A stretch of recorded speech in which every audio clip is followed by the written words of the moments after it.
watching a couple of interesting videos there lately regarding the immigration stuff in Britain and stuff like that, and one of them is that some of the towns and cities that got into, they will never ever get them back.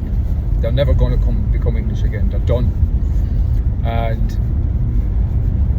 the biggest worry is a thing called the Muslim Brotherhood, and they are a worry, to be quite honest with you.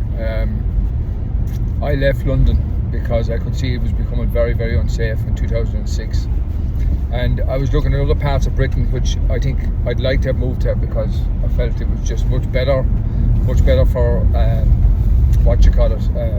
bringing up and raising the family. But looking at what's happening around the world, because this is a world plan. There's no two other ways about it. It's a world plan to destroy communities, destroy the way of life.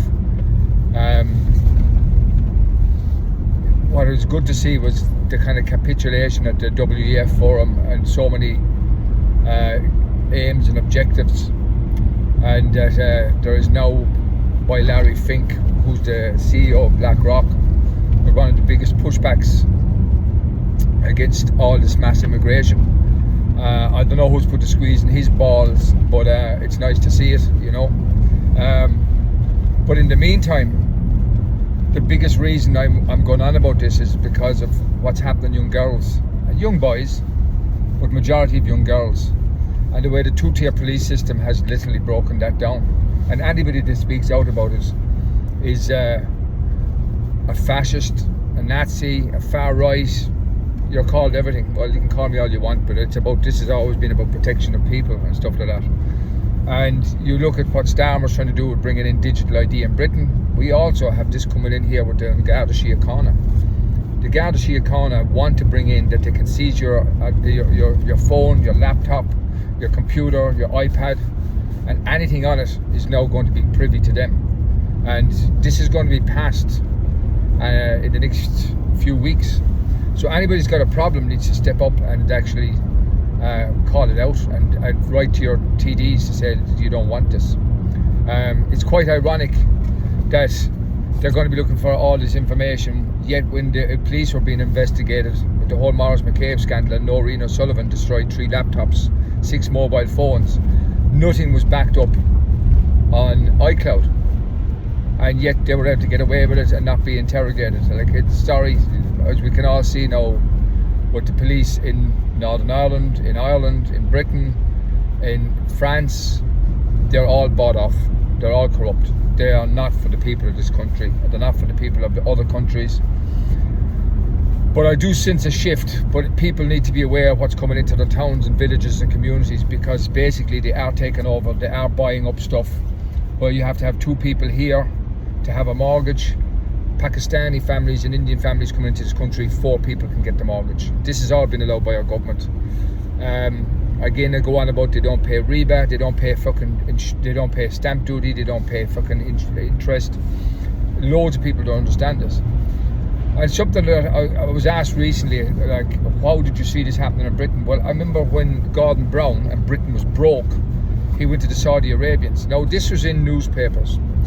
Some of them have disappeared because these people are so powerful they can get it removed, but a really good journalist can dig all this back up and clarify this. And I sent this to a friend of mine. And basically, the deal was that police had to look the other way as to how the Muslims operated in terms of their religion, crimes, the whole lot.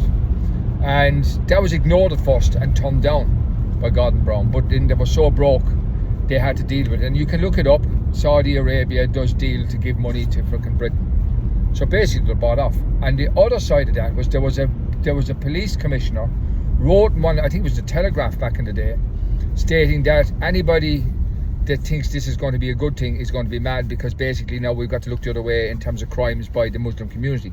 This was at the time when Rotherham, Oldham, Telford and all these places and Bradford were going absolutely insane with the grooming gangs. And let's call them, they're not grooming gangs, they're rape gangs, to be quite honest with you. They are, that's what they are. Let's call a spade a spade. They're rape gangs. And unfortunately, this was turned and ignored the other way. Now, I submitted this to a guy on a podcast, Paul Thorpe. They agreed to the first part, but they didn't agree to the second part, that the police were bought off. Well, if you're looking at everything that's happened, that's the only conclusion you can come to.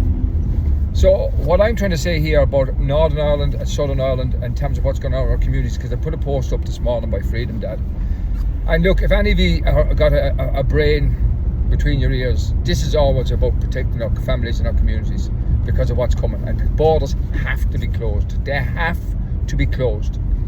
You've got Danny Tomo now in France with Operation Overlord, stopping the boats coming over from France, and yet the French and British police are now going to try and arrest these guys to stop this happening. Like, the scam and scandal of what's happening is a joke. There is nothing for any of the Irish people, north and south. There is nothing for British people. There is nothing for French people.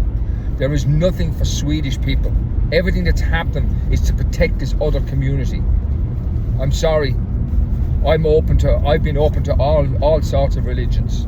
I've had neighbours alongside me when I lived in England, many denominations, grand.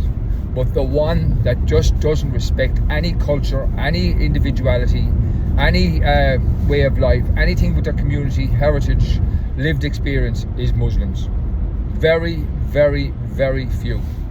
And I ran against some great guys that were Muslims, great guys that ran for France and stuff like that, and I got on fantastic with them. But this really Muslims that hate our way of life, and that we have to pay jizya and all this tax if we want to keep practicing our religion and stuff like that. That day has got to stop. These people need to be pushed out. Politicians need to be exposed, and we need a new way forward in terms of what we're going to do to tackle what's going on in our country. Because right now we have all these people shouting up and down. I'm one of them.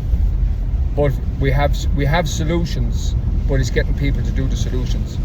It's like you're being penny wise but pound foolish. You're doing all this stuff, but when it comes to doing the real big thing, there's no step forward. It's a crazy what's going on. It's crazy. So look, this is just to inform people why this happened in Britain, what went on with it. People didn't believe me. You just look at it. It makes common sense of what I said, and it was in the newspapers. I couldn't have made this up. I read it, and yet if you go look for it now, you can't find it, because certain things that are able to prove what you're saying are taken off the net. Worrying times. It's getting worse and worse. I've been up and down the country there in the last week or so, and the amount of towns now that are just becoming unrecognisable is just insane. It is insane, and it is wrong, and there's everything for them and nothing for us. All the best, everybody.